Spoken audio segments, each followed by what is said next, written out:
প্রথম ম্যাচে 7 অফ আর দ্বিতীয় ম্যাচে বাপরে বাপ। র্যাঙ্কিংয়ে 30 নম্বরে থাকা আইভরি কোস্টের সাথে জয় পেতে রীতিমতো মাথার ঘাম পায়ে ঝরাতে হয়েছে 4 বারের বিশ্ব চ্যাম্পিয়নদের। প্রথমার্ধে পিছিয়ে থেকে দ্বিতীয়ার্ধে সমতায় ফেরা আর নির্ধারিত 90 মিনিট শেষে লস্ট টাইমেরও শেষে গিয়ে আর এক গোলে লিড নিয়ে জয় তুলে নেয়া সহজে নয়, বহু কাঠখড় পোড়াতে হয়েছে রুডিগারদের। টরন্টোতে অনুষ্ঠিত গুরুত্বপূর্ণ ম্যাচে বিরতির বাঁশি বাজার সময় জার্মানির অবস্থা মোটেই স্বস্তিদায়ক ছিল না। প্রথমার্ধের 30 মিনিটে ফ্র্যাঙ্ক কেসির দুর্দান্ত গোলে এগিয়ে যায় আইভরি কোস্ট, ফলে 1-0 ব্যবধানে পিছিয়ে থেকেই ড্রেসিং রুমে ফিরতে হয় 4 বারের বিশ্ব চ্যাম্পিয়নদের।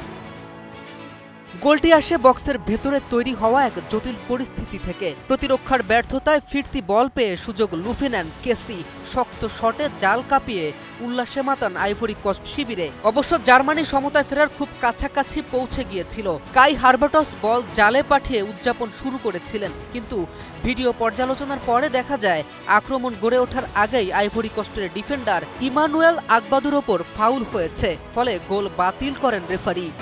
আমাদের উঠে দাঁড়াতে হবে, স্পিড সকল অন্যায়ের বিরুদ্ধে রুখে দাঁড়ানোর এনার্জি পার্টনার। প্রথম ম্যাচে কুরাসাওকে 7-1 গোলে বিধ্বস্ত করা জার্মানির সামনে ছিল টানা 2 জয়ের বিরল সুযোগ, কিন্তু প্রথম 45 মিনিট শেষে তারা কঠিন পরীক্ষার মুখে পড়ে। প্রথমার্ধ শেষে হতাশা নিয়ে মাঠ ছাড়া দলটার প্রতি তখনও প্রত্যাশা ছিল দ্বিতীয়ার্ধে তারা ঘুরে দাঁড়াবে। ভক্তদের হতাশ করেনি দলটা। ম্যাচের 67 মিনিটে দিনিচ উনদাভের অসাধারণ গোলে সমতায় ফেরে 4 বারের বিশ্ব চ্যাম্পিয়নরা।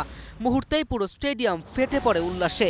এরপরেও হাড্ডাহাড্ডি লড়াই চালিয়ে গেছে দুই দল, তবে নির্ধারিত 90 মিনিটের পরে লস্ট টাইমেরও শেষ সময়ে দিনাজ উনধাবের গোলে লিড নিয়ে 2-1 গোলে জয় পায় দলটি, আর 2 গোলেই আসে দিনাজের পা থেকে।